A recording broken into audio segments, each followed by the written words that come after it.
In today's video, I'm going to teach you how to build basic logic gate circuits in the Falstad circuit simulator. Start by heading to falstad.com. When the simulator canvas is visible, you'll interact with it mostly by right-clicking. That right-click brings up the Draw menu, which is your component library.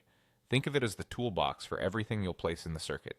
If you ever lose track of where something lives, remember that Draw is the starting point for chips, inputs, outputs, and wiring tools.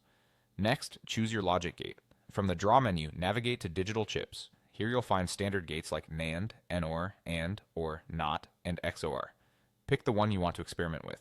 You can also create custom logic gates if you need specialized behavior, but sticking to a standard option is perfect while you're learning. Once a gate is selected, place it by clicking directly on the canvas. Position it somewhere with room to route wires cleanly. If you'd like to see working examples for inspiration or to check your understanding, open the Circuits menu and browse the pre-made circuits. Studying those layouts can help you adopt good wiring habits and learn common patterns. To drive and observe your gate, add digital inputs and outputs. Right-click the canvas again to open the Draw menu, then go to Inputs or Outputs. Choose a digital input for your signals and a digital output to monitor the gate's result.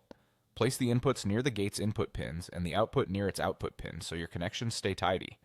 Keeping components close reduces wire clutter and makes your logic easier to read at a glance. Now wire everything together. Use the drawing tool to connect components. Click on a pin, drag to the destination pin, and release to create a wire.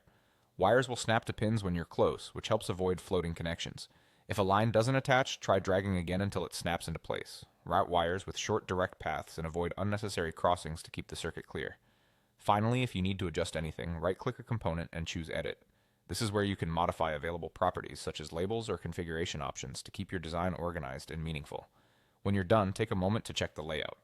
A clear placement, sensible labels, and neat wiring make troubleshooting and future changes effortless. That's all you need to start building logic circuits in Falstad. Open Draw, choose a gate, place it, add inputs and outputs, wire them, and edit values as needed.